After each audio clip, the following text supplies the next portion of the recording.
Nice to meet you.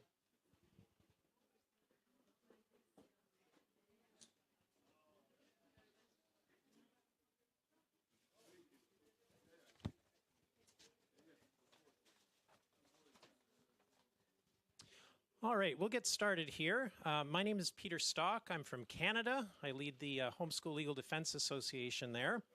And I'm delighted to be here in Paris with all of you and seeing the exciting foundation that's being laid for the homeschooling movement here in Europe. Well, today's topic of conversation, or at least this time's topic of conversation, is entitled Influencing Policy, Regulations, and Relationships. And, you know, advocacy is an important part of what we all do. Even if you haven't done it in court or before a legislature, you have certainly done it with friends, neighbors, probably the local school officials, and maybe even Mike's mother-in-law. So we're all familiar with that. Today we're going to narrow it down just a little to talking what we do when we're talking to policymakers. And in Europe, that's usually at the national level. I don't know of too many places where it happens more at the state level. It is the case where I live and also in the United States, where education is a responsibility of the lower level of government. So in Canada, we have 10 provinces and 10 sets of education law. So we have challenges in that regard. I'll just share very briefly that we do have a direct interest as Canadians in what happens here, particularly in France. So many people in the province of Quebec have a heritage, or whether it's a spiritual heritage or a direct heritage from the country of France. They may have relatives here. They certainly look to France for cultural leadership, and there's a great deal of influence there. So what happens in France matters to Quebec. It matters to Canadians too. It matters to Canadian homeschoolers. And so we want to see things work well in Europe for our own interests as well. But we care about you, and we want to see homeschooling free here and literally around the world. And that's the whole point of GHEX. Well, one other thought, as I say, we're talking about national policy generally. In the English language, we use a word for advocating at the legislature. It's lobbying. And that word comes literally from the British Parliament, where people would meet in the lobby, the room just outside the chamber, to try to influence their elected representatives. And so that word is in common usage in the English language around the world. And so it gives me some pleasure to welcome our first speaker, who in fact has spent some time in that very lobby. Tim Vince has really a lifelong background with advocacy and does advocate in a number of ways, including with a television program and with a couple of charities that he's involved with. There are detailed biographies available on everybody, but I don't want to take too much time.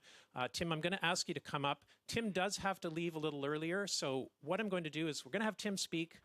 We may have time for a quick question or two, and then I'm going to dismiss Tim, and we'll get on to other speakers, okay? So Tim, please join us.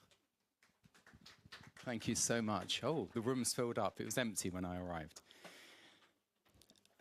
Okay, so I have been involved. I absolutely loved, by the way, Andre and Peter this morning, because I have not grown up, I promise you, you know. And so as a child, I'm still learning.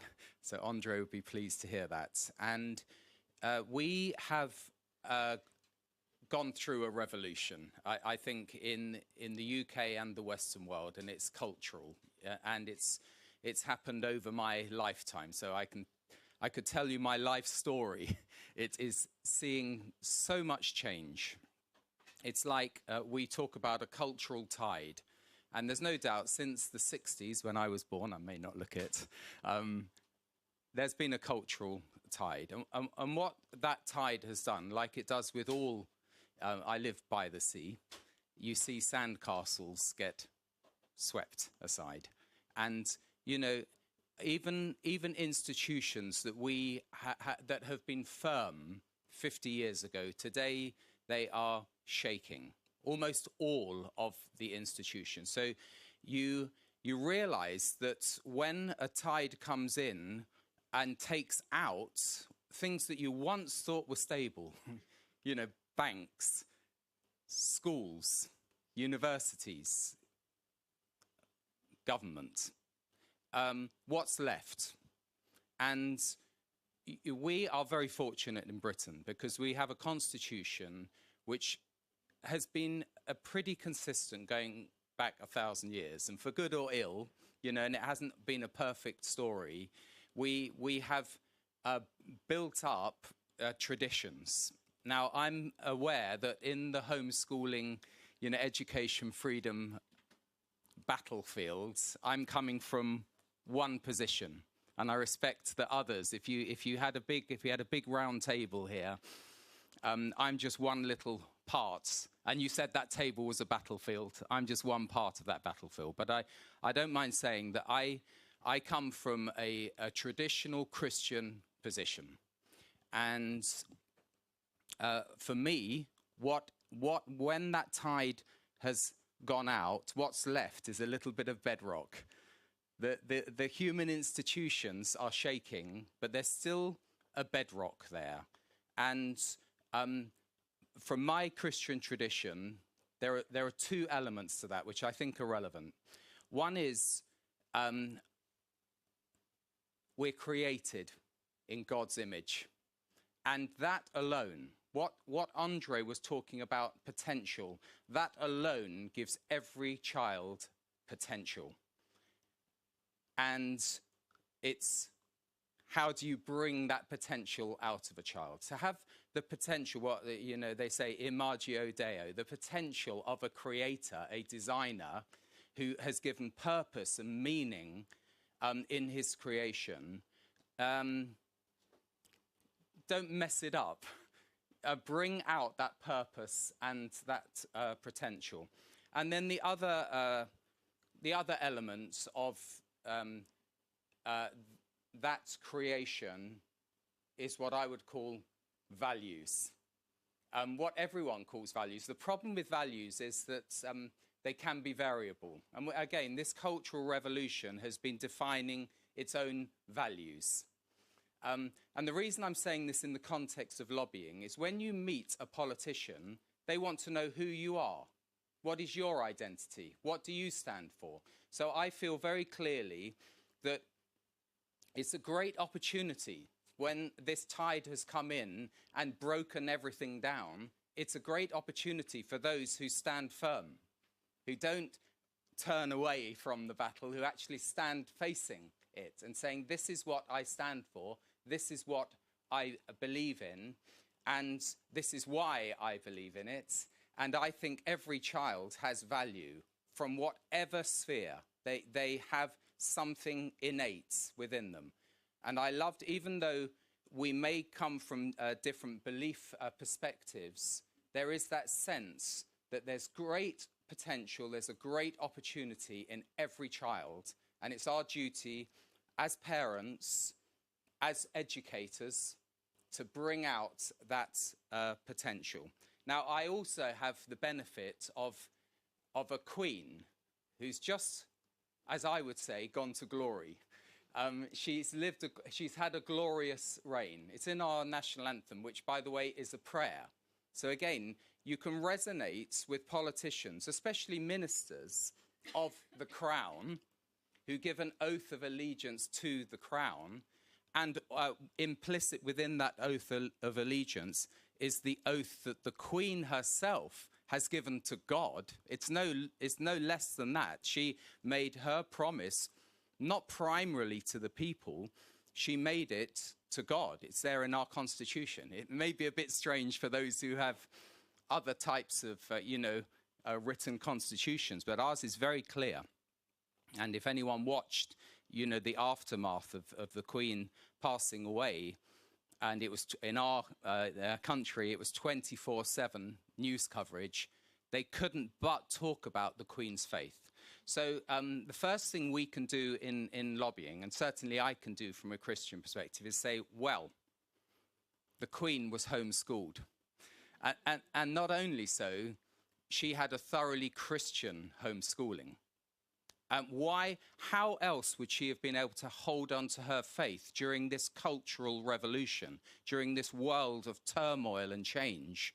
And not only so, she had an epic reign. We, with our family, we celebrated 70 years of her reign, Platinum Jubilee. I would argue in the lobby that this has not come by accident. This has come from a foundation in her life, a foundation of faith. And of course, it hasn't worked out brilliantly with all her children. It doesn't necessarily. We're talking about principles here. We're not saying, well, it works out perfectly. We're saying, look, we've got a framework. This is what we believe in, and we believe in values. Now, on a practical level, you have to get involved with politicians, and there are some great proponents and practitioners who will speak after me far more eloquently. But shouldn't have been a but there. What you do is you make friends with politicians. I applaud Juliet for getting involved with the Conservative Party. I did it probably about 15 years ago. I got to know my local MP. And then also other lobby groups. There was something called I think it's still going, the All-Party Parliamentary Group on Family and Child Protection. And I was asked to speak. It was about 12 years ago. And there in the lobby, I bumped going to speak at this in this committee on family and child protection. I met my local MP, Laura Sands. He's got quite an interesting history going back to Winston Churchill and his cabinet with Duncan Sands. But, hi, Tim, what are you doing here?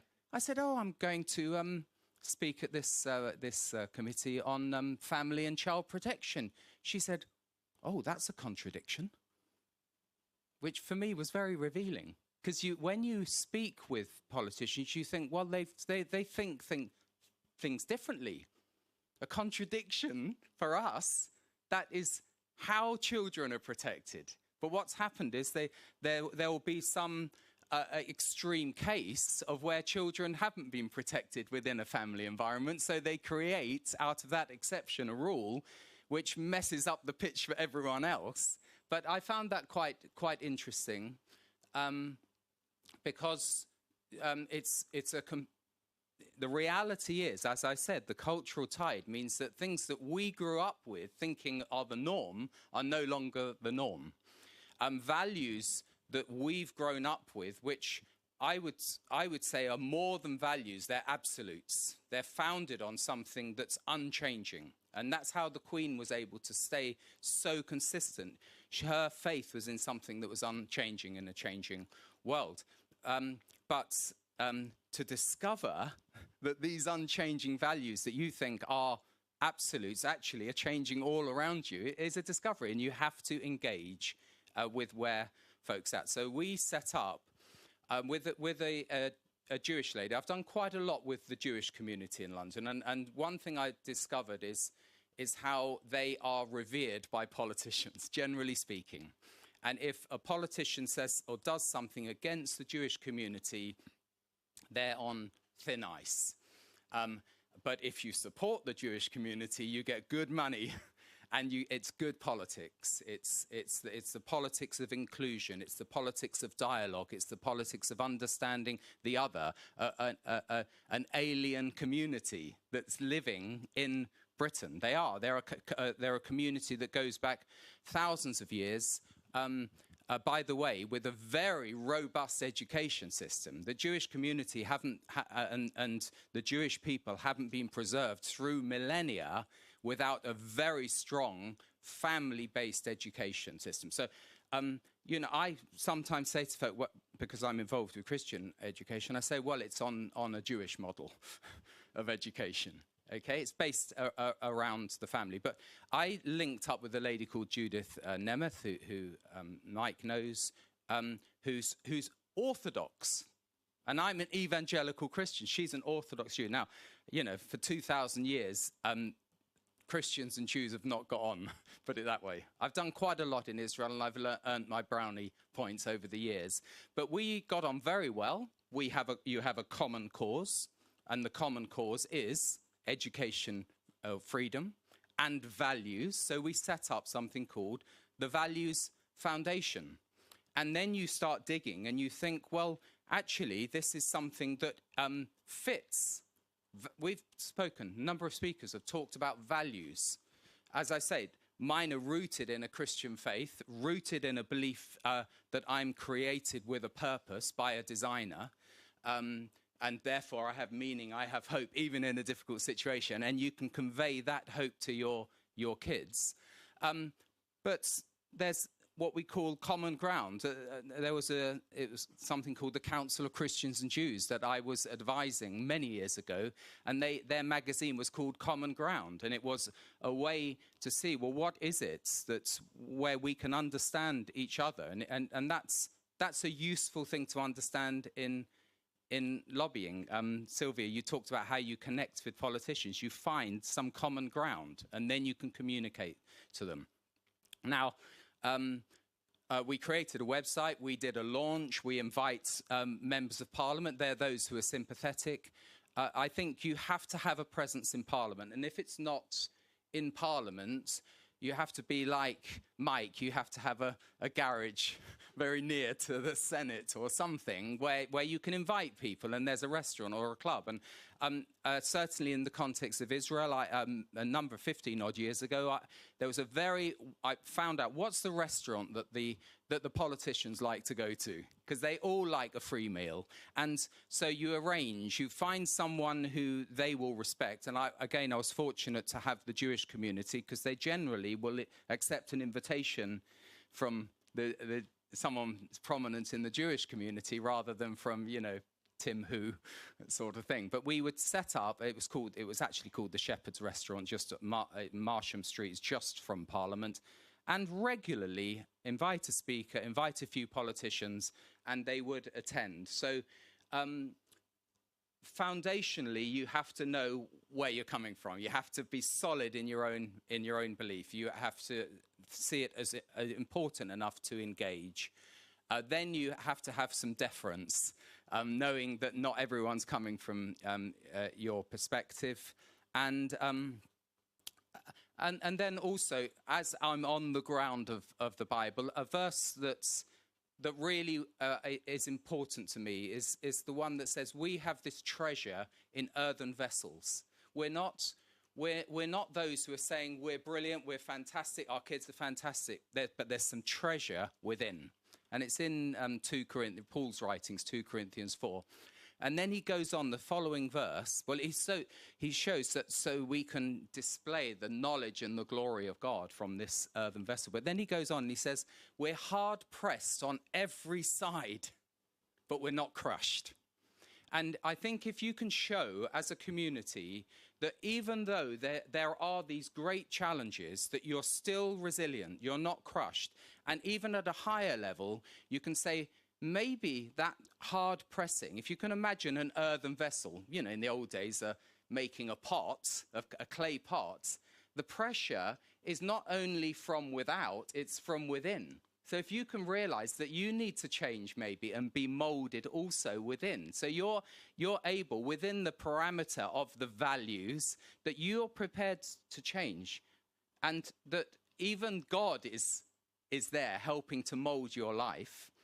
Again, you can see even the most difficult situations as something positive that is molding you, or even your children. Because what you are, you pass on to your children. That's our testimony, Simone and myself. We've not indoctrinated our kids, but we've tried to just show the example of all of our failings, that we're just earthen vessels, but there's something really special there that's worth pursuing. And so, and also that even when there's pressure, maybe God has a hand in that pressure. It's not always the devil. It's something that can be positive and be built up. Now, Europe is facing great pressure. And the pressure is cultural. It's also, military. There's a terrible pressure. There's financial pressure. There's massive uncertainty. So and I think that politicians need some good ideas. What's come out of this conference has been some very good, innovative, creative ideas and a vision for a future beyond COVID, beyond the war with Ukraine, beyond the financial collapse. And so it's actually an easier time now to lobby and to persuade and to get your foot in the door and to befriend politicians. Of course, it's easier to go for the low-hanging fruit of those who are, more inclined to a traditional. This is again my perspective. A traditional perspective on society. But also, there are those who know there's a problem with classes. I was just talking to someone earlier, which are growing to the size of 70 in a class.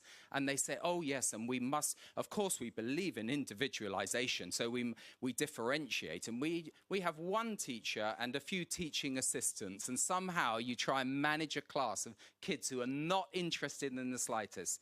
We are actually, with the homeschool educational freedom perspective, we are offering solutions. And I would say it's quite an exciting time, even though, our governments are coming and going like the weather, on a normal British day. You don't know whether it's raining or it's sunshine, when you get up in the morning. We don't know whether it's going to be Boris or Liz Truss or whoever. And when one prime minister goes out, all of their cabinet, are up for grabs. And it is difficult, but it's also a great opportunity. I think I've probably, given a good warm-up act for the keynote speaker who's smiling and nodding. But Alison, you have great experience. But from my perspective, faith, you have to have a real belief in what you're standing for, and then you will have the resilience to fight through. Thank you. Thank you, Tim. Before Tim goes, is there a quick question, maybe two, if we have time? Anybody have a question they want to pose to Tim?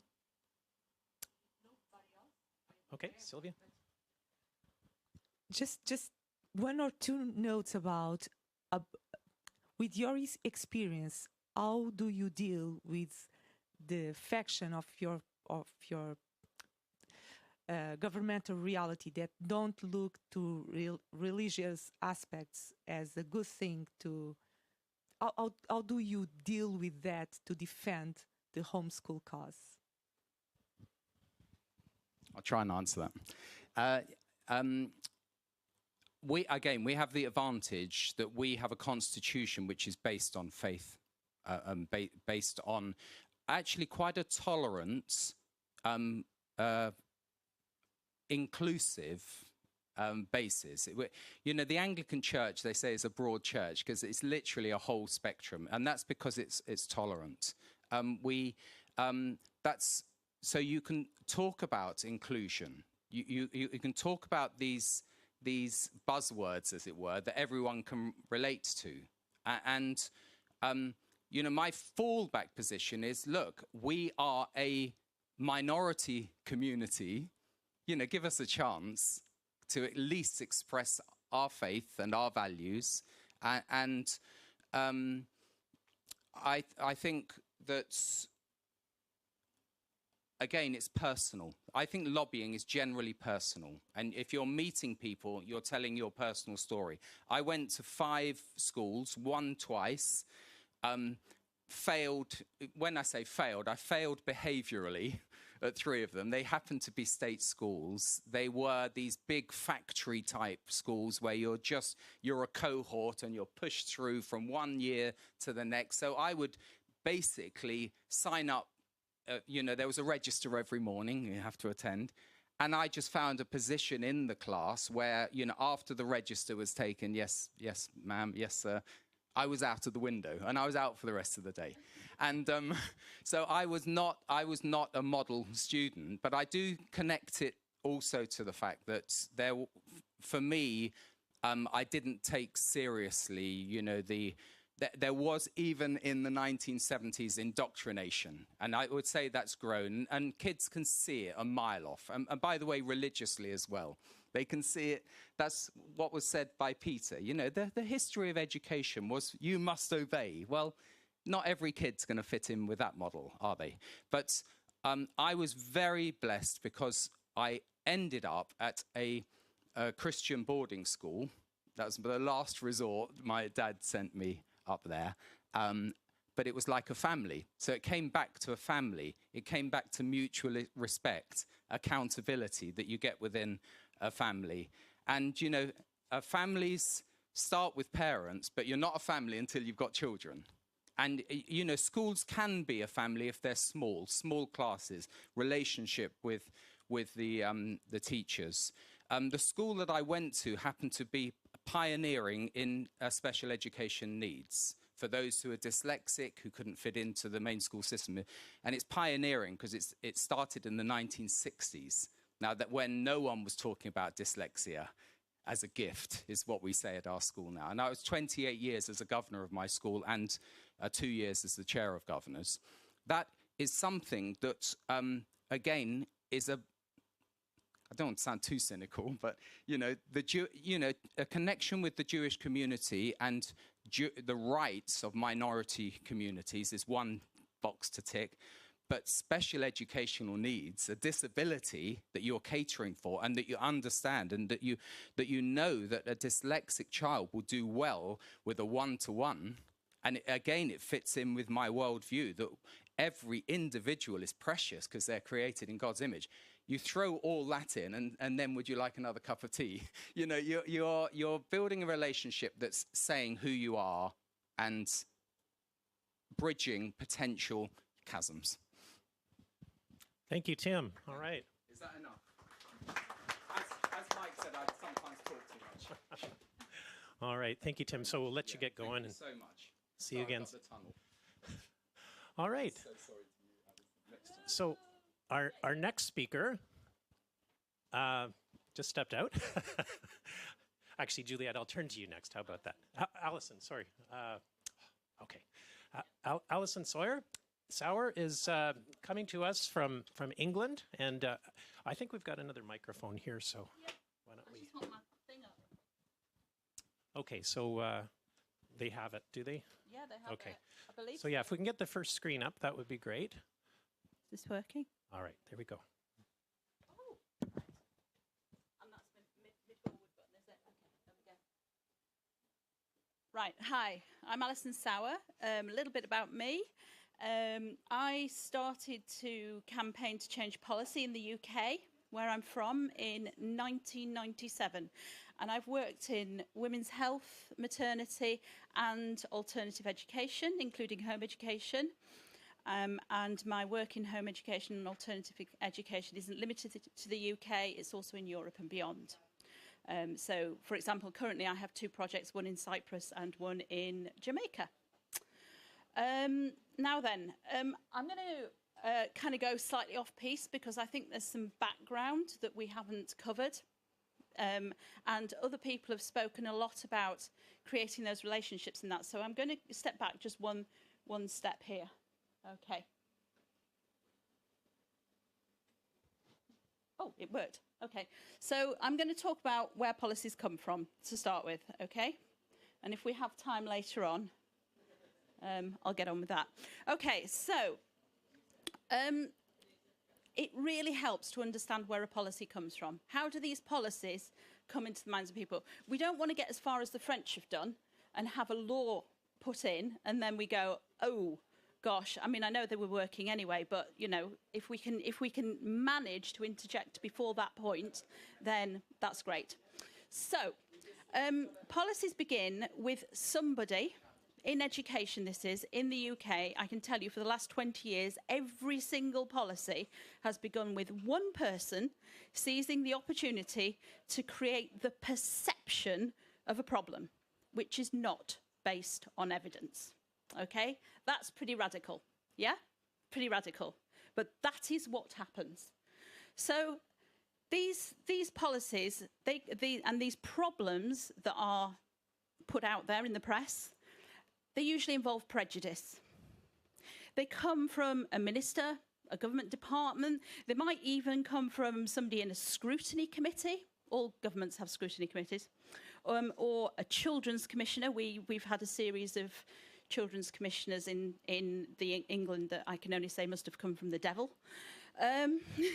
Sorry, not sorry.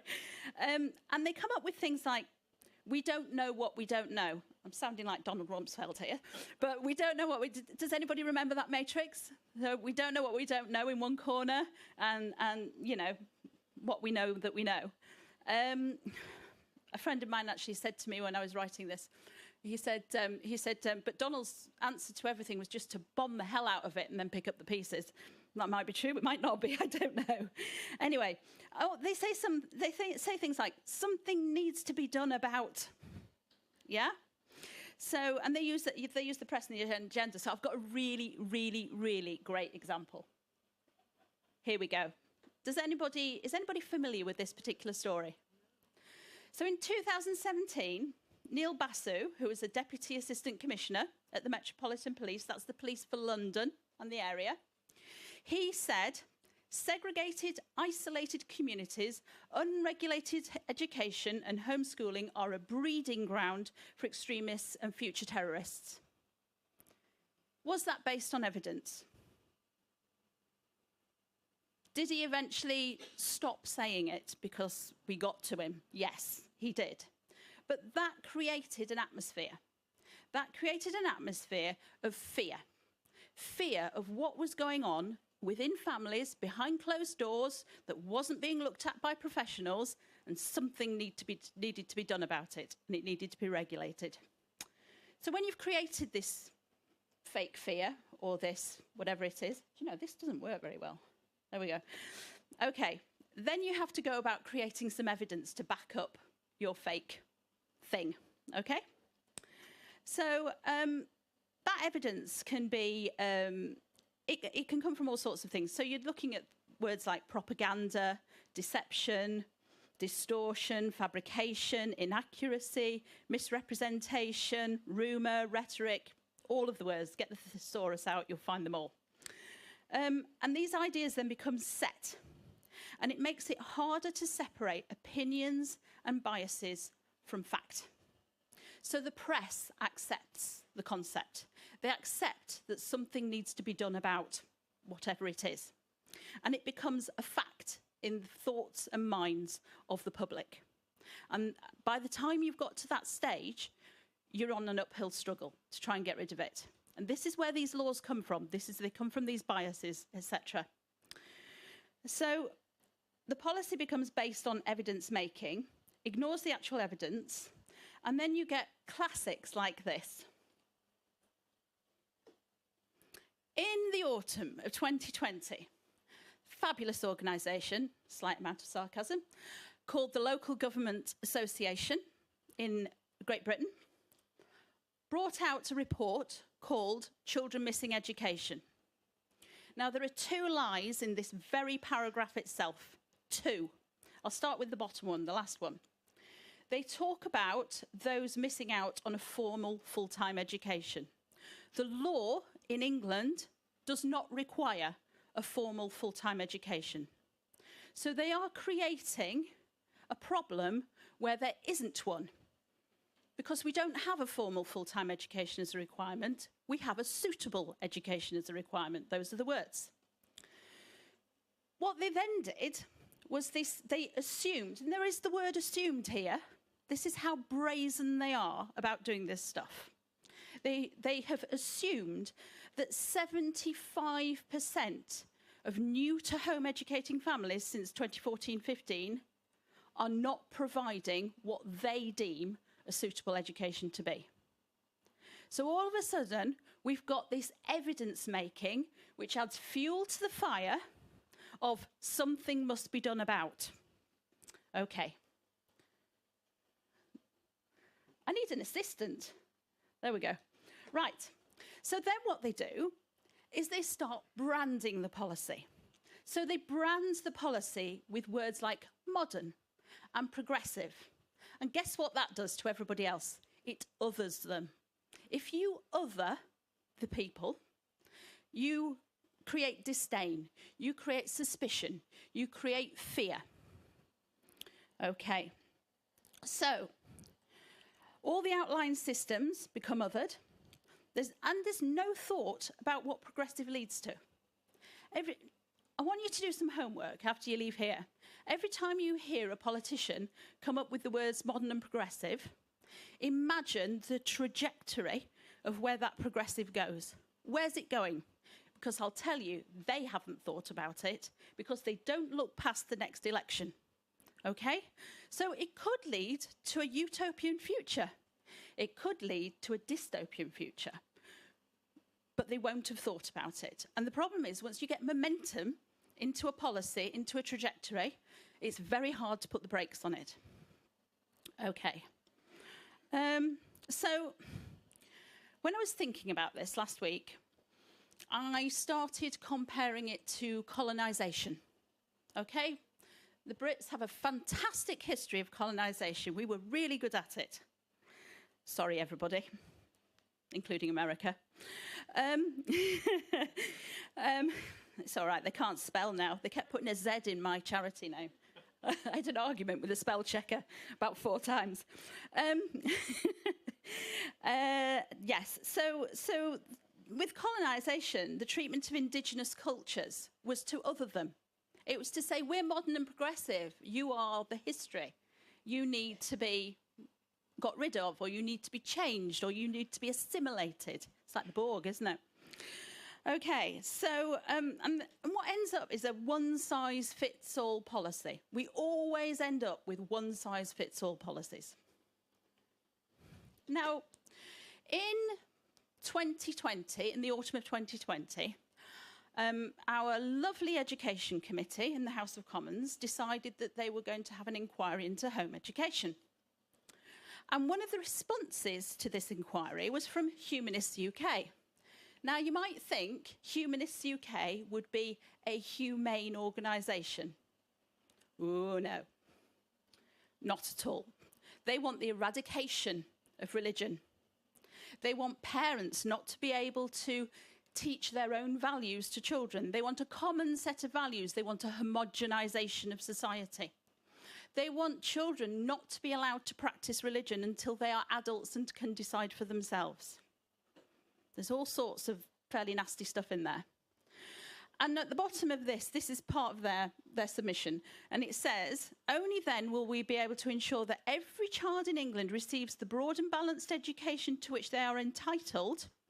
That's not in the law, by the way, so there's another lie in there. In a safe environment. What does that say? If you're saying we need to make sure people are in a safe environment, you're saying currently they aren't. Yeah? So you can see how this is chipping away people's minds and thoughts and hearts. Okay. So what ends up happening is we end up with people challenging, with people challenging what the policymakers are saying.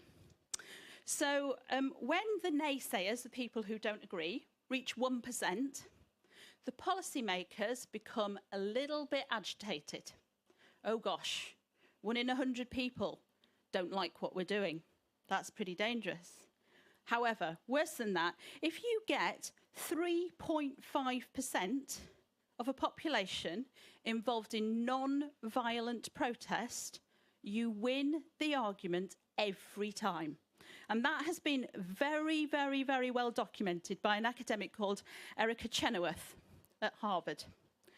And she has got a massive library of civil resistance movements, etc. And every single one, 3.5% is the magic number. You get 3.5% of a population on your side, you win the argument. Okay? Now, I don't think that the reaction of the politicians when you say your policy is a load of rubbish, go change it, I don't think them defending it is something that they do consciously. I actually think it's a human condition. It's a psychological and sociological phenomenon, and it's about protecting your own beliefs. Okay? And it's part of what we now call the cancel culture. Anybody heard of that? This is where cancel culture comes from. You start to question people's beliefs. They start going, you're not speaking the truth. And they scrub you out. Okay. Right. So, the next thing, there's 2 more stages that happen. Let me have a look. Let me see if I can go back to that little thing. There we go.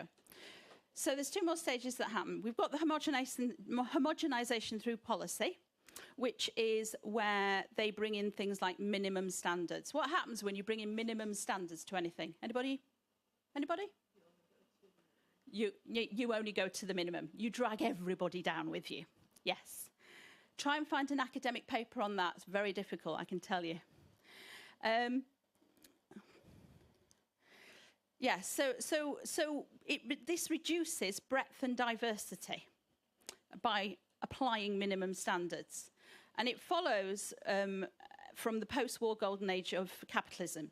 So all the international cooperation, the formation of the United Nations, even second wave feminism helped to bring about this tendency to homogenize policy and to homogenize process. Okay. And then we end up with these minimum standards in the policy dominating the narrative, which then feeds back in to the belief, the mistaken belief, that there was a problem in the beginning to tackle. So that's the first part. I can go on and do a little bit of the second part if you want. There's a couple of bits that I think Tim was... You've got 5 more minutes. I've got 5 more minutes. That's okay. All right, then. So let's see. Come on. I don't know where it's supposed to go to, actually. So how to influence policy. Okay, so very quickly, do your groundwork, all right? Before there's even a policy, you know you are a minority. If you know you are a minority, you need to understand your minority and understand your community. You have to look at their needs, their weaknesses, their strength, any trends, and do surveys and research so that you have a body of evidence so that when you are attacked, which you inevitably will be because you're a minority, you have some evidence. Then you need to build relationships. Tim was talking about building relationships. I have an exceptional relationship with my MP. I also have brilliant relationships with all kinds of people, from the clerk of the House of Commons to peers in the House of Lords. And you just build those by being a bit cheeky and introducing yourself and telling stories. If you tell stories to a politician, he was talking about telling stories about yourself. You don't necessarily have to always tell stories about yourself. You have to let them know who you are, but you have to personalize the narrative. You have to bring humans into it. You have to say, this is a terrible thing, and then you say, because it will do this to my friend Jill. Yeah? Or it has already done this to my friend Jill, and look how she suffered. Okay. Always, he talked about deference. Check always how to address people. The first time you address somebody, when you're being a bit cheeky and introducing yourself, do it formally. If they then come back with their first name or something else, some other way of addressing them, then you've got permission to be informal. Face-to-face meetings are better than Zoom meetings, but do both. And then, here's a classic. Ask questions that then have to be asked in Parliament. So if you're talking to a parliamentarian, particularly if they're your own representative, if you're very clever, you will write to them and you will ask them to ask a question that they then have to constitutionally go and ask to a minister or in the House. Okay? So if you want something on the agenda, give them a question. Okay. And be really brief in correspondence. I spoke to a Lord and an MP yesterday. No, 2 MPs yesterday. Well, I was texting at the back there. All of the responses from them were 2 words. They always are. You know, they don't have time. They're not being rude. Well, 2 words and an emoji in one case, but let's not go there. Okay.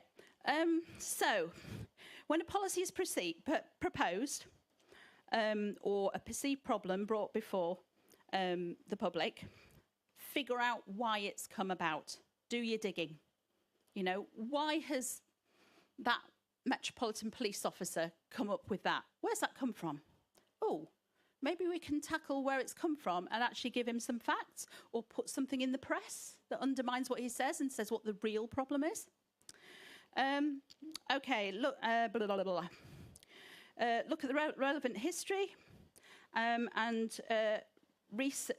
here's the classic. So, they will always tell you they've done research. 99 times out of 100, they've done no such thing. What often happens is they're relying on something we call anecdata. I love that phrase. So that's anecdotal evidence. So what happened recently with... Actually, I've got a slide for this. Oh, that's how safe schools are. That's nasty, that. Anybody see that? We've got a horrible, dirty history of strip searching black children in London schools for drugs. There were 600 in 2 years, and half of them were black. Strip searching without adequate adults there. Come on. Right, so here's a classic. There was a consultation. It was about, should we introduce a register, a compulsory register for children who are not in school? Now, in England, we don't currently have a register, and we're very against it because we think it's the thin end of the wedge and it will lead to more things. Well, we know it will lead to more things. So these are from the raw figures. This is a graph I have done. From the raw figures of responses, 73% of people said no, and 27% of people said yes. But that's not how the government portrayed the figures. Come on. This is how the government portrayed the figures. So they separated everybody into categories. And you can see that they think the local authorities, the local government, are more important than the rest of us. And the schools and teachers are the next most important, and the third sector organisations. And from this, you get the impression that it's about 50-50, don't you? Well, if you do a proper graph, and I did maths at university, you get that. Somewhat different. So these are the things to look out for when you're dealing with policies. When you're dealing with people coming up with policies, do your digging. Find somebody who knows how stats work. Find somebody who can take the figures that they're offering as their evidence and rehash them. I'm going to stop now because there's more I could say, but I think they've got enough. Has anybody got any questions? Well, actually, let's hold the questions until after Sylvia's presentation, and we'll come back. Thank you. Thank you very much. So Sylvia's next, and everybody's met Sylvia at this point, chair of our GHEX European Committee, and also a real leader in the Portuguese homeschool movement. And she's also spent time talking with her members of parliament. So let's hear about that. Thank you, Sylvia. Okay. Thank you, everybody. And give me just one more time to speak a little bit more about some things. When I was preparing this, I was thinking that I don't know if I have anything to teach you. I only have my experience. And I realized that when I began to do this, I was not aware of the importance of what I was doing. I only realized that maybe 3 or 4 years later, when in a moment where I stopped and I realized, oh, okay, this is huge, this is important. I have contacts, I have things, this will be useful. So don't look at this as a lecture about something. Look at this as thoughts, ideas, things that I want to share, things that if I knew that 7 years ago when I began to do this, maybe today I would be even more related with more politicians. So, yes, let me present you some ideas. We are to deal, okay, so let's see how can we begin to build some relationships, some connections, some ideas to have some preparation for when a new proposal of regulation or something occurs.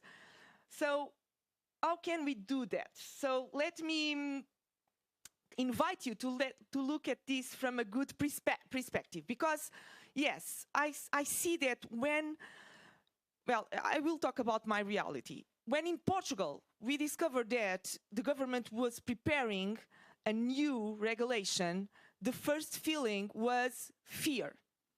And all homeschoolers, my community, all people that I am in contact with, we went crazy. We thought, okay, what is coming? Because, you know, our legislation talk about homeschooling since 1948. It's amazing, in my opinion. So we have all of these years having a mention in our law about the freedom to do homeschooling.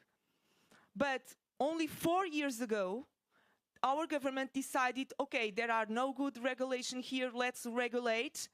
And first feeling, fear.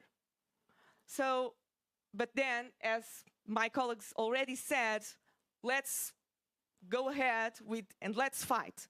So, just some thoughts, okay?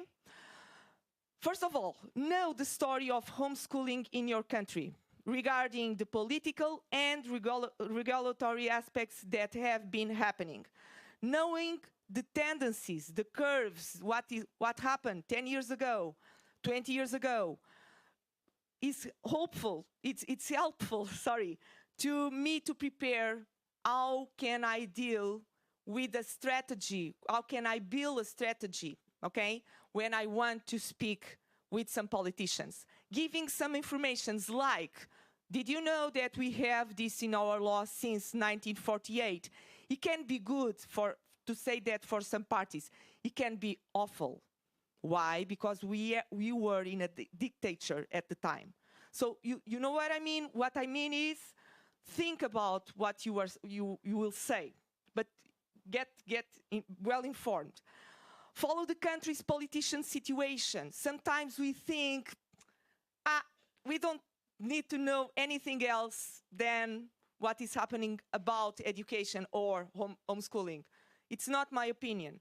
I think it's very useful for us all to be very aware what is happening, what is the tendencies, what are they saying about one thing and other thing, what are the party that is on the government saying, what are the other parties saying about different things. So we are building a strategy. Then, be a founder, if not already, or organize an association. Going there, in my opinion, I'm just giving my opinions, it's not a study. That's going there, talking with a party, a deputy, to the Minister of with the Minister of Education. It's much better to go there as an association, or even better, a non-governmental organization. One of the questions that most politicians ask me is, how many people do you represent? If I say, oh, I represent 5 people, oh, they don't give me more time. But if I say, in my country with 10 million people, if I say, okay, I have 800 members in my association, wow, okay, yes, we are a minority, but it's a number. Because they have 700 families registered in the system. So if we have 800 members in our association, that means a lot for them, because they know that we know more about homeschooling than them.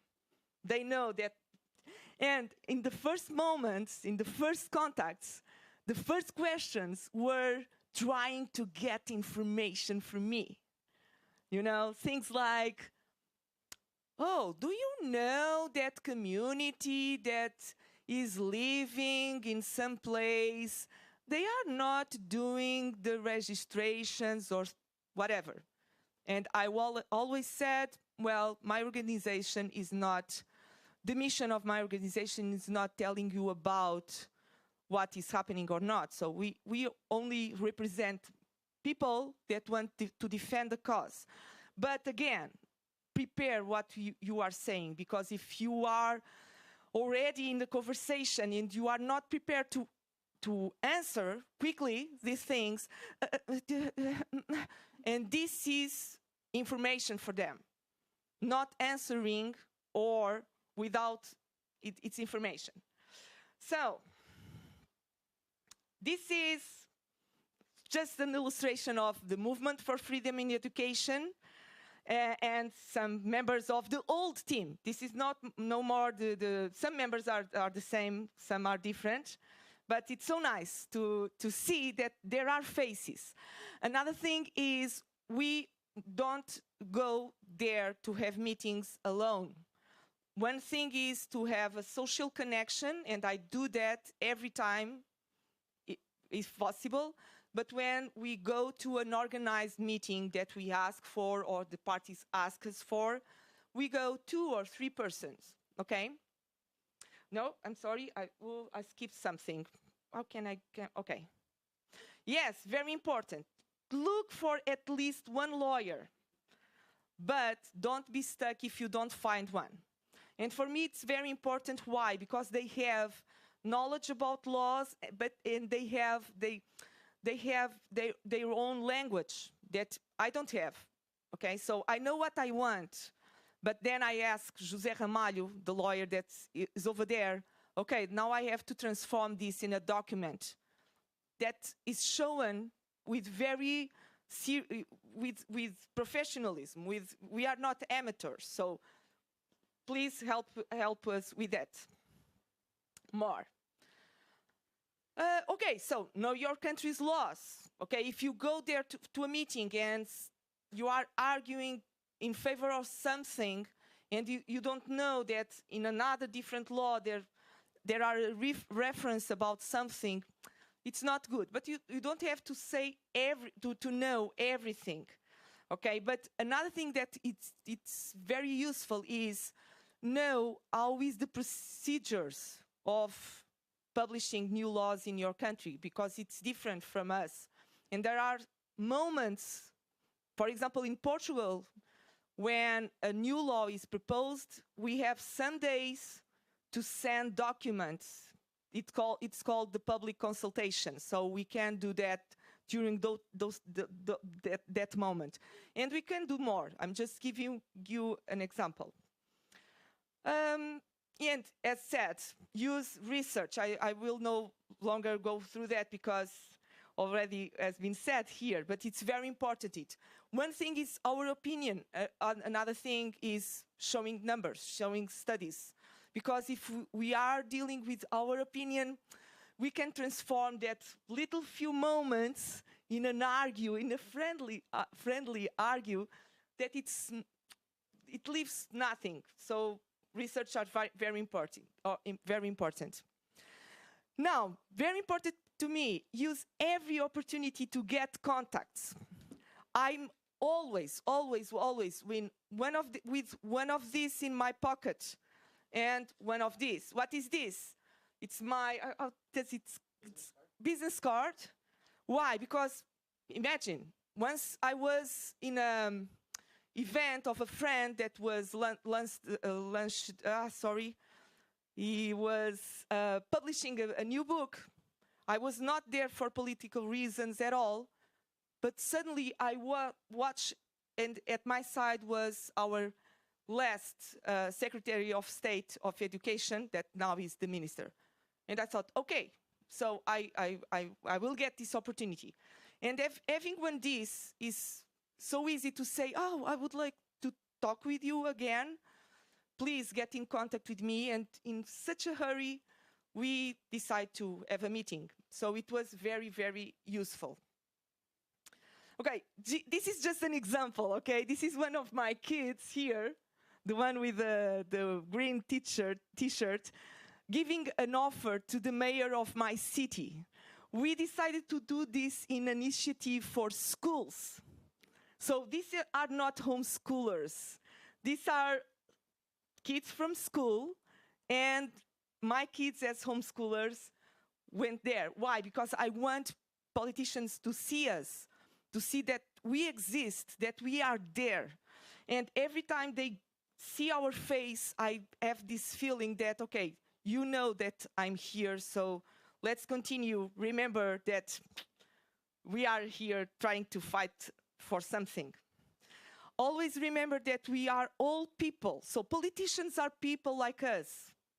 Sometimes well, I don't know about you, but I have this idea, okay, I will go talk with the Minister of Education. No, he's a person like me. So we have different roles, of course. So for me, it's very important to keep this in my mind. More. Okay, so in some cases, yes, we can find this sentence, this connection, and we go along with more conversation and go. And we take that opportunity to get the connection. But in other cases, I feel that silence is the best option. So I'm always in my mind, I'm always very focused. I'm very natural. We will see that, okay? I'm not inviting any drama here, okay? People to, but being aware of what to say in what moment, and being aware of what not to say, because, okay, this is not the moment to say what I want to say. In my opinion is very useful. Okay, I already said that. Prepare your communication and your language. Why? Because sometimes we are using the same words with different meanings. I realized that very quickly 7 years ago. Because, for example, if I was talking about education communities for homeschoolers, they were talking about education communities inside schools. And we were all happy. Yes, we are agreeing. No, we weren't. We were talking about different things. So study the language, the vocabulary that are being used in our parliaments, in our parties, because words can be very tricky when we are defending our cause. Okay.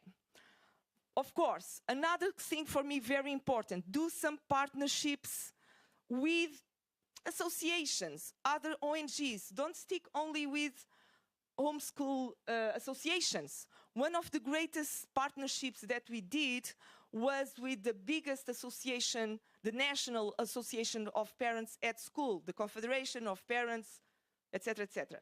And we had the opportunity to have them with us, and when they go to talk with the Secretary of State of Education, so they also know that we exist, that we are also parents, that we are together on the defense of the rights of education. We don't have to agree on everything, of course, but we are connected. So this is very helpful to make more connections with more politicians, because we are on the lobby. Is that it? And it's have been very, very, very great, these connections. So some illustration of that. Lots of time, that is me here. I go to congresses and simple meetings at schools, because I want to talk about homeschooling also at schools, because people have to know what we are doing, and sometimes the politicians are there, are not in our environment, are at schools, in also other events. Okay, by the way, at the lunchtime, I was talking about a great school director in Portugal that don't follow any rule during 15 years in a public school. That's the person here in the middle. And this one is another Portuguese person that is a kind of our small Peter Gray, you know, because he's always defending the freedom for kids, that kids have to play more, etc., etc. Okay, please help me with the time, because I tend to, okay, thank you. Again, don't forget that we tend to be a minority in each of our countries. Just a curiosity.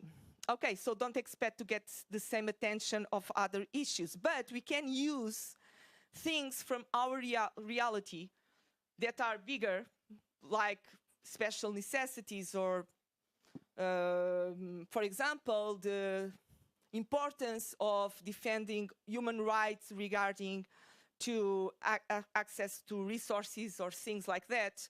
We had a situation where manuals from schools are given for free. And families that wanted handbooks for those kids, for their kids, were not accessing for kids. Just an example for the books. But in Portugal, we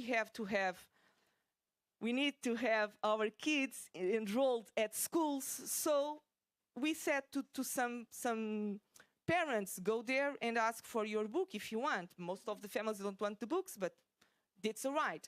So we begin to get together in this situation that is not about a minority.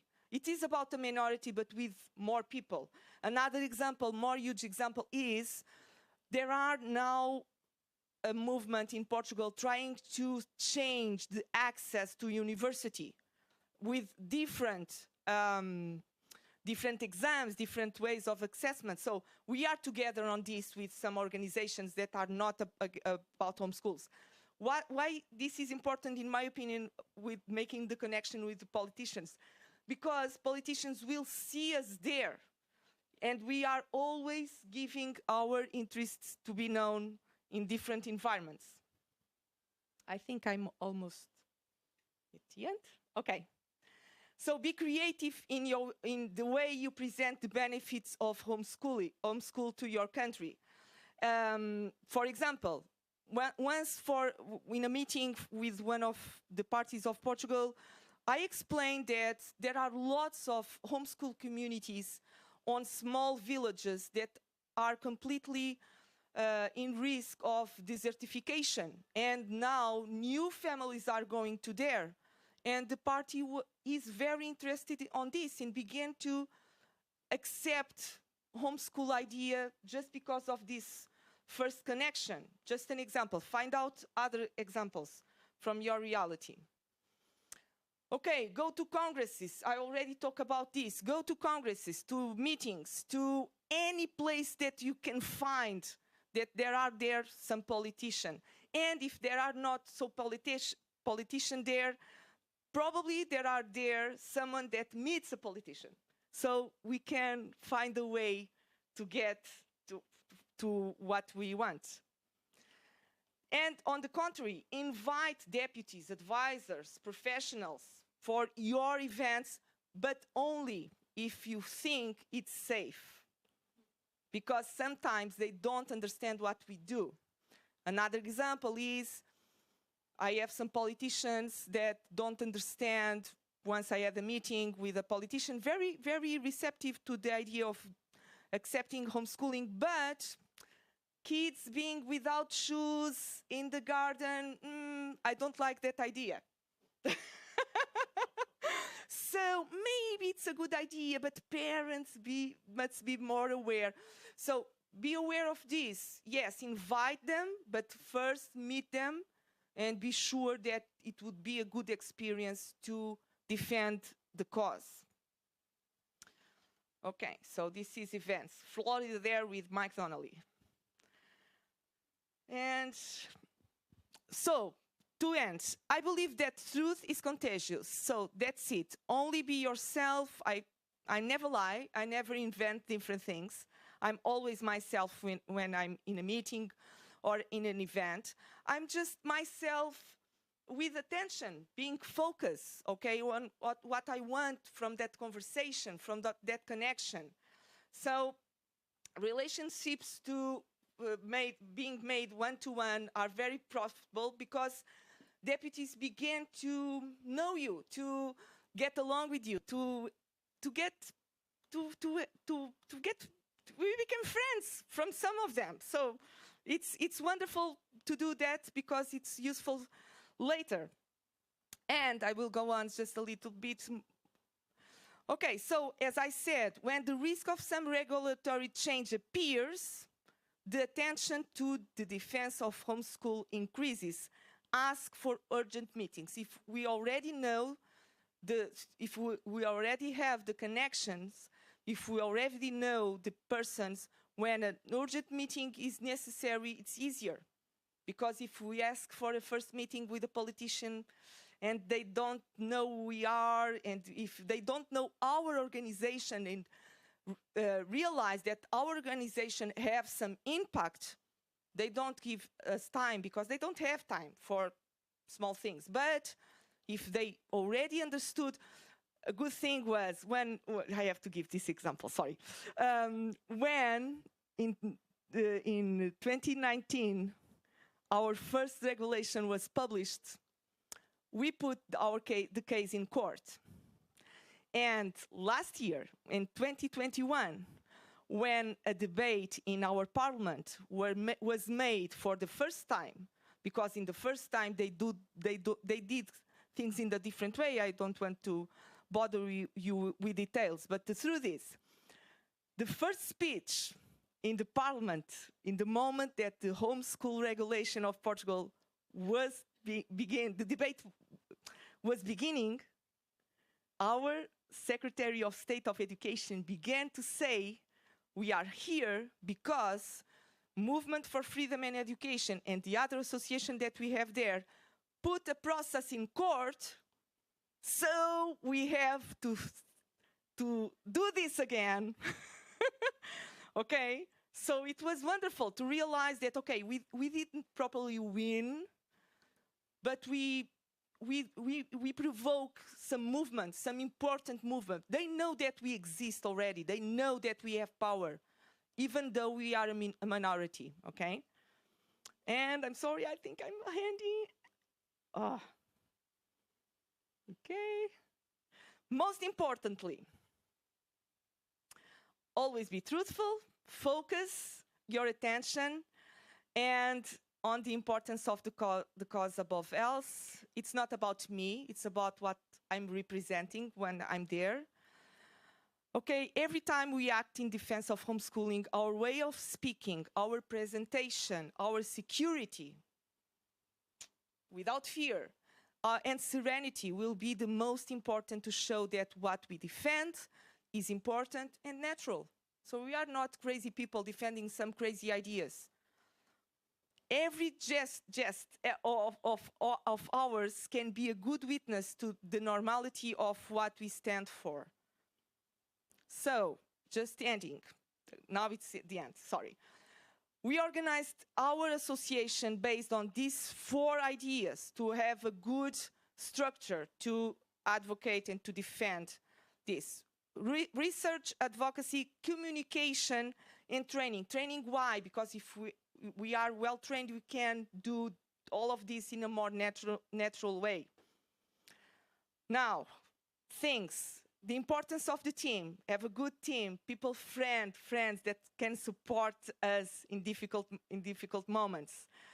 Yes, this is the thing that is a problem for us all. There will be expenses involved. Not too many, but yes, I have to travel. I have to go some places. I have to pay maybe a dinner or 2. I don't know, but expenses are involved. So think about that. But most of all, take good care of you. Sometimes it's too much. So be aware of your limits. Are you prepared for emotional exhaustion? So be focused on you also, on what you believe, on your friends. Find ways to be nurtured. I don't want, well, okay. And restore yourself. Surround yourself with good friends, first, mainly family, the Movement for Freedom and Education, my homeschool community. Remember that we all are together here. So thank you very much for your attention. Thank you, Sylvia. Well, we're going to go to some questions, so maybe Allison can come up, and Sylvia, don't go away. But before we take any questions, I want to make a little bit of an announcement. Mike doesn't know I'm going to do this, but I think it's okay.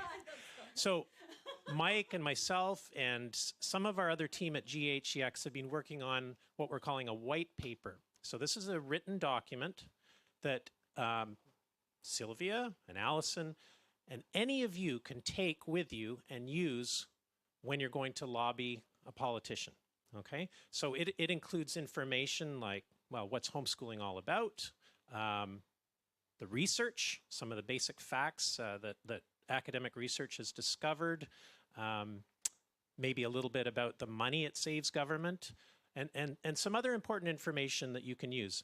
Now, this will be available within the next few months, I believe. It's being edited at the moment. It's a process, so it does take a little bit of time. We want it to be a kind of an evergreen document, meaning that it doesn't go stale quickly, something that you can use for years to come. Now, there's no requirement that you use this document alone or that you even use it. But if you choose to use it, you may find that you have information that's specific to your own nation that you can add to it. We wouldn't insist that you just use this document alone. But it's a guide. It's something that you can use as a resource. And you don't have to put the time into creating this. We're doing it for you. It'll be available in English initially, and we'll start to translate it into other languages as well. And if we and certainly all the major languages. And as we get requests for languages that are maybe less common, we'll certainly try to translate it into those languages. So eventually, everybody has something they can use as a tool. So anyway, just to let you know that's coming. And now we'll go to some questions. So, the back. Yes, thank you. And you've got a mic. We have one. Okay. Hello.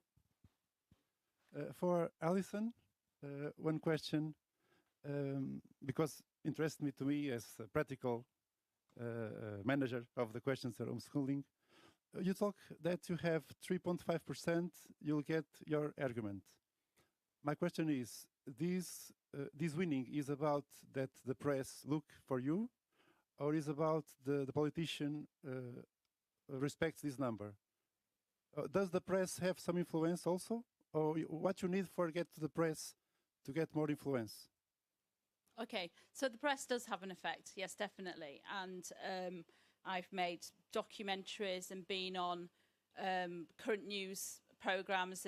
There's one that you've got to get on in the UK, which is the Radio 4 morning program called Today, which is just a talk radio station. So that kind of stuff really, really helps. But that helps build your 3.5%. Yeah, and that 3.5, it's just such a magic number. I looked at her research. It's absolutely incredible. Every single time you've got this civil, you know, good quality, non-violent protest that involves constant feeding into the press, into the public, into the politicians.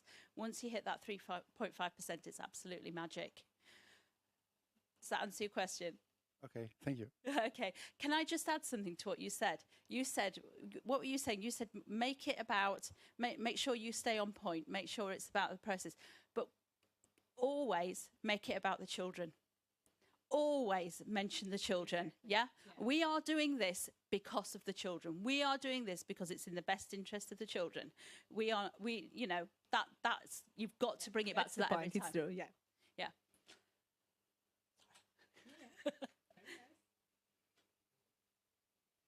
Anybody else? I'm going to pose a question. I'm going to pose a question. So we often hear a question from people who are just learning about homeschooling. They say, "Well, I could never homeschool my children. I don't have teachers training. I didn't go to university. How could I possibly do that?"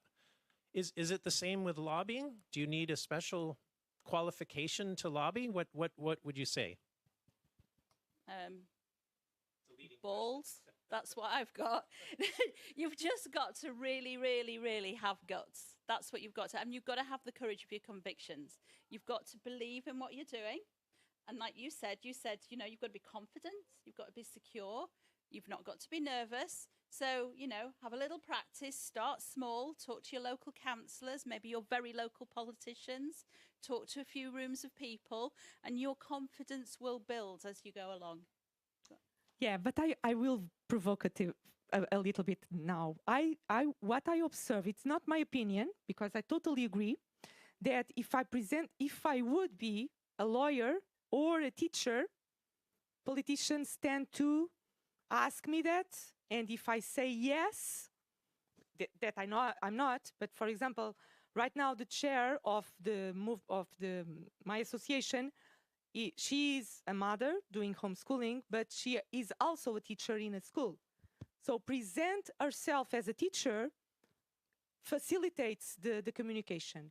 And what I want to bring with this is two things. First, pay attention for what, I'm sorry, Alison said, because the most important it is our confidence. But at the same way, the reality is they are in their reality, we have to be aware that they have expectations. In my country, for example, they expect for us to have a degree, a university degree. If we don't say that we have, well, it is possible to defend, it is, but it's easier to have the communication flowing if we present ourselves as a researcher, for example. If I say that, oh no, but I'm doing a research in human rights, for example, the tension, it's different. So I'm just getting the point for this is also a reality. So don't lose strength about this, but this is my reality. If we go there and I present the lawyer, it's easier. Yeah. Yeah, and if you don't have status, make some status, that's what you're saying. But if you don't have status yourself, then take somebody with you who does have status, and that will add weight to your argument. All right, I'd like to, there's a question at the back. Erica has a question.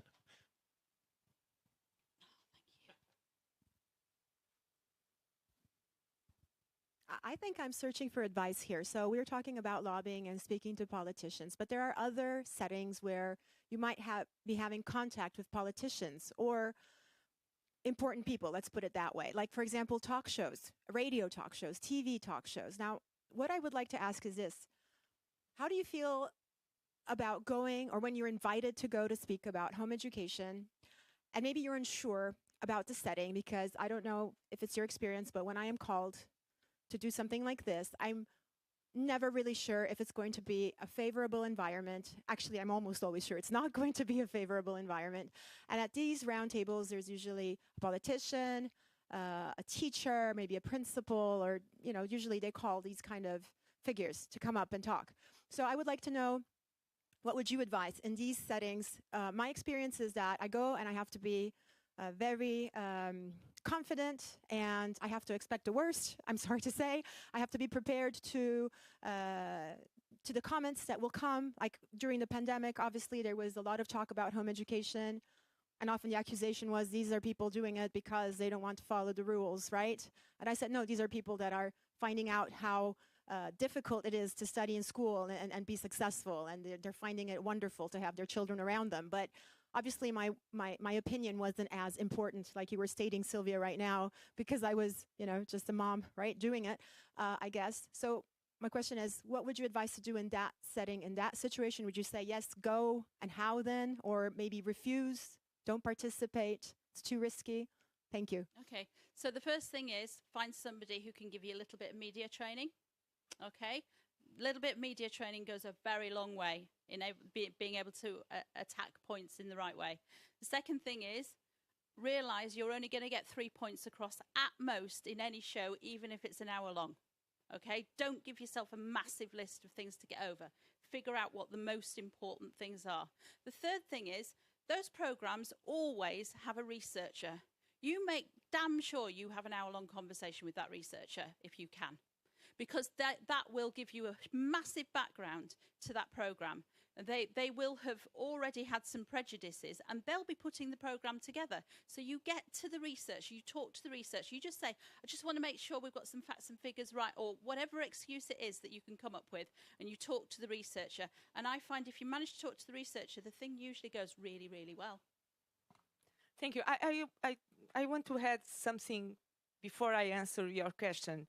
Because in different environments, and again, without lying, without creating anything that it's not true, I really like to present myself only as a mother.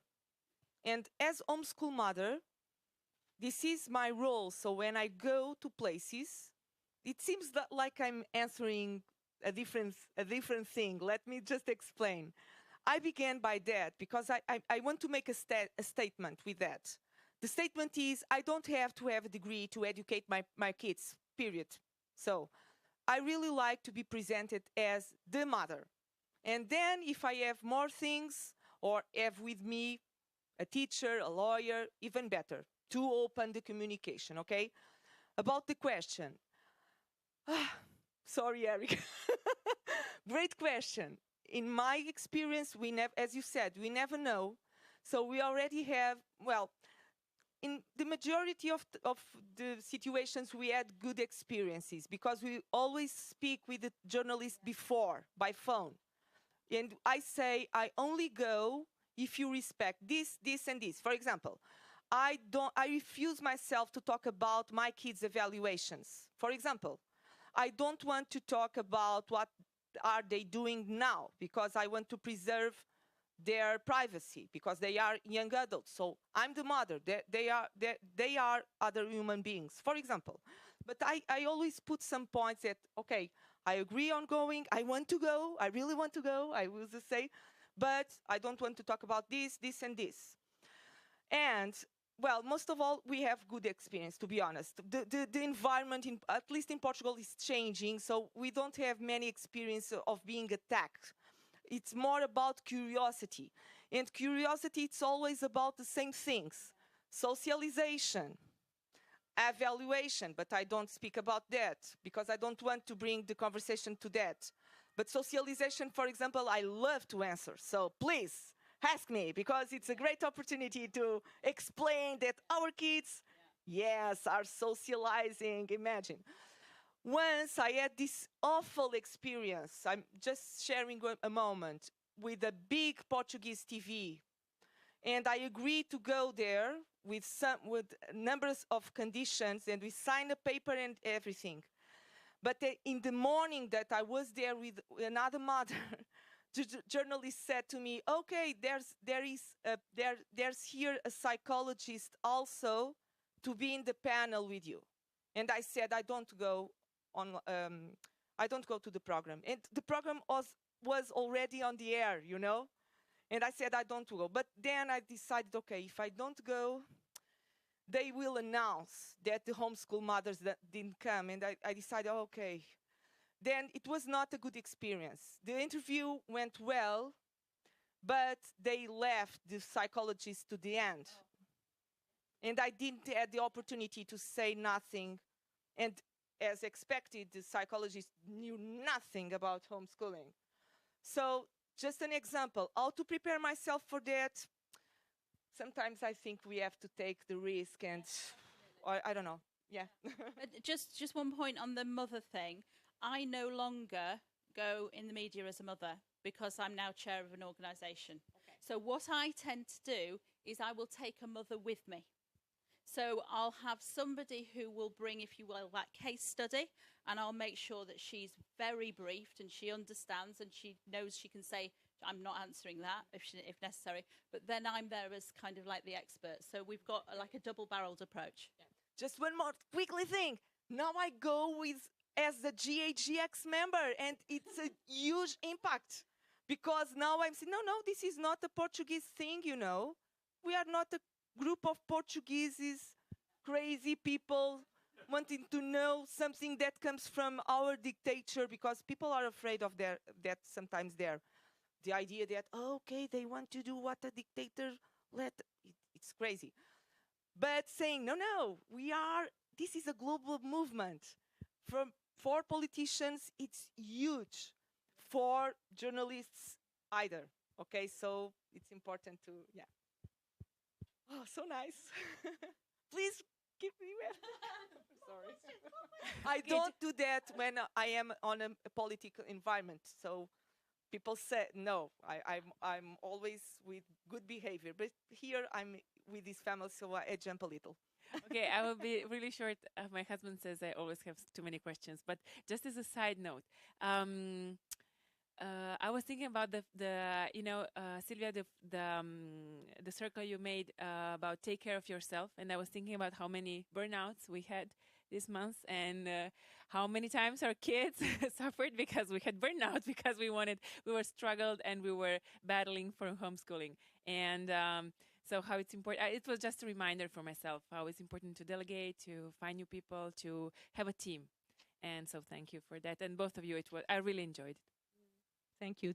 And sometimes just stops, just realizing that this is not about us, and what we have to do for a moment is realizing that, okay, I have to have a moment for myself, and then the defense of the cause will not stop. If we stop, it's for a little, but it will stop if we have a brain something. So I always remember that. And once Mike said to me, Sylvia, we want you here with good health. So go and rest, because you said that to me once, because I work sometimes at 1 a.m. in the morning, And I was getting contact with Mike, and Mike realized, oh, in Portugal, you should be in bed, so go and sleep. So this is a good reminder, in my opinion.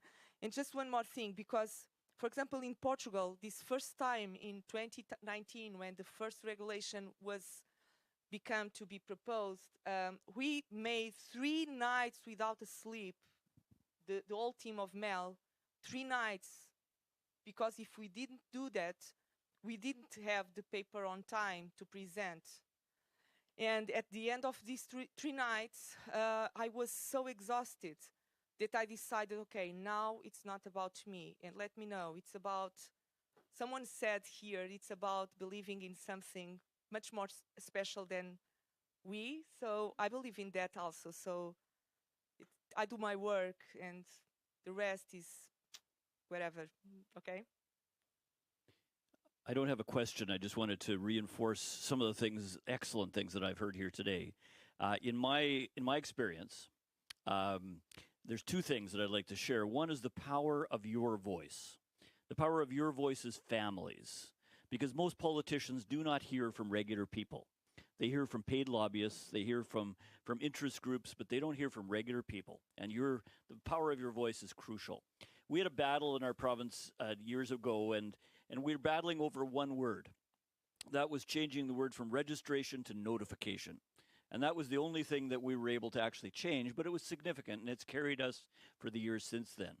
But as we were negotiating with the Premier of the province inside the building and talking with a huge crowd outside the building, the Premier said to us that there is nothing that stirs fear in the heart of a politician more than the wrath of a mother. And I would just encourage you as mothers to stand up and to speak your heart, because it stirs fear. Thank you.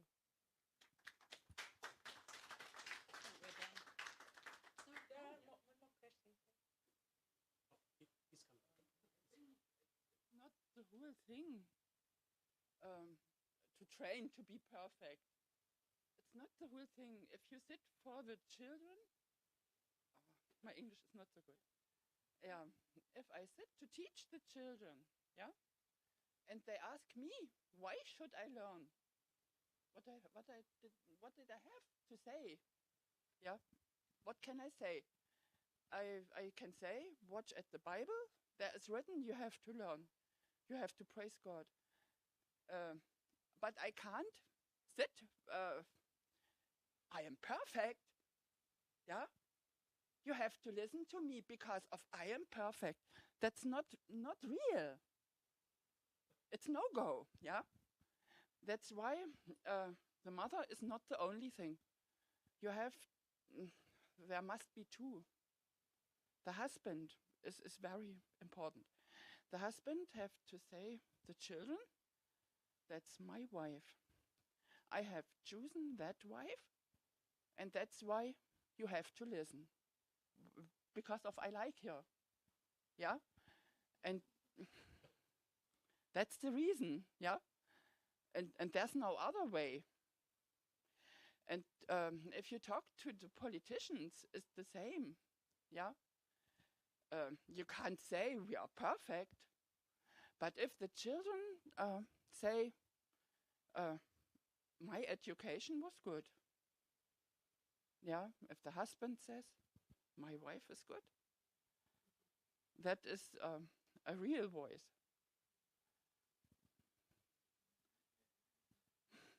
Yeah.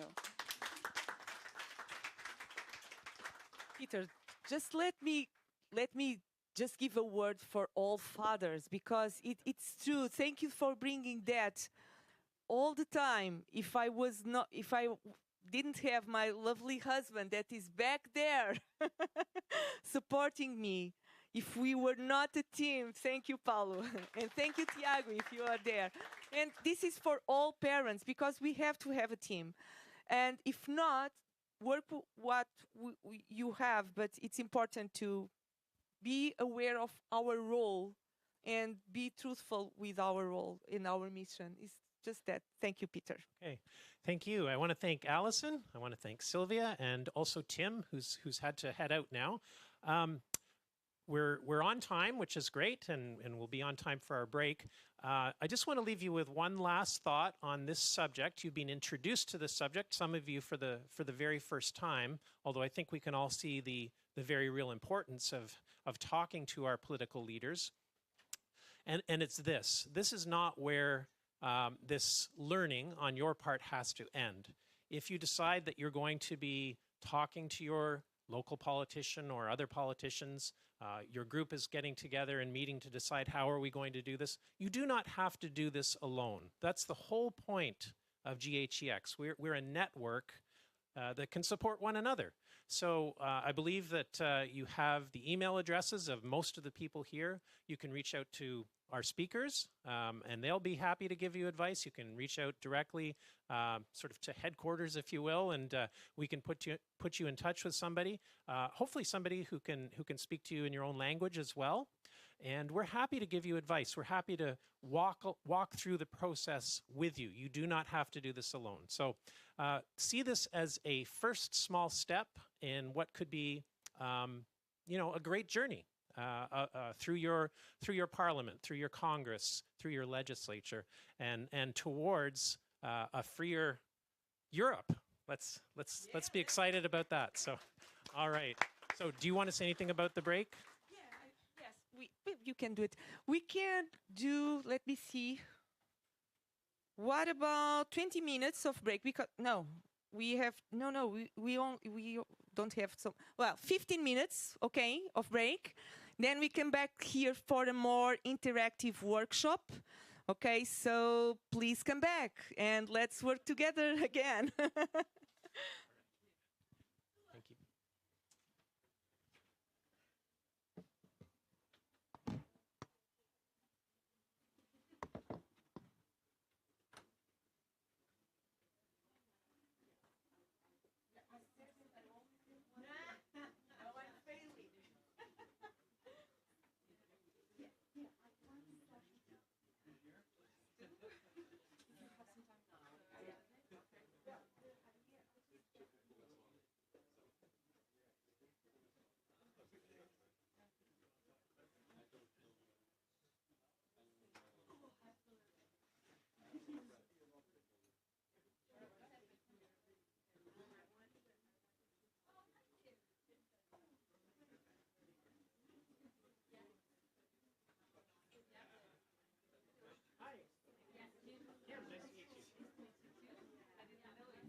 Well, one of the committees, what's called the outreach committee.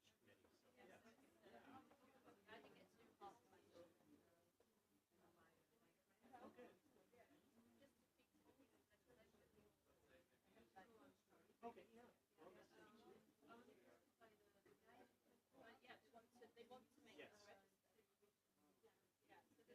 Yes, it will definitely be translated into French for sure, and many other languages eventually. So.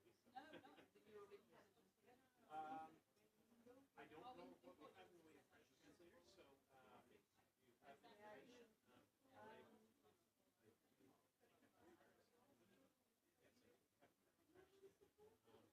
if you have information, they give you that. The email address is on there. And whereabouts are you located? Are you in Marseille as well, or? No, okay. Oh, you're in Paris. Okay. Okay.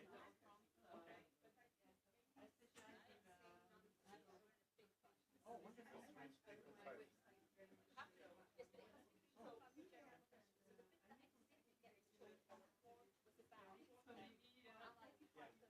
very helpful. And I will share this with Mike Donald.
J'ai envie de dire, on peut rester à 3 micros. Là, ils ont utilisé au maximum de 3 micros pendant 2 minutes. Hein. Attends, je sais pas c'est lequel.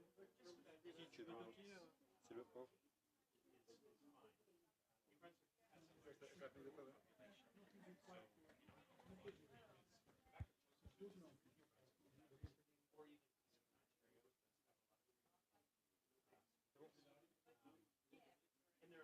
Tu l'éteins? Tu l'éteins? Non, j'ai bien. Ah, j'arrive pas à rester sérieux. Mais t'as bien raison.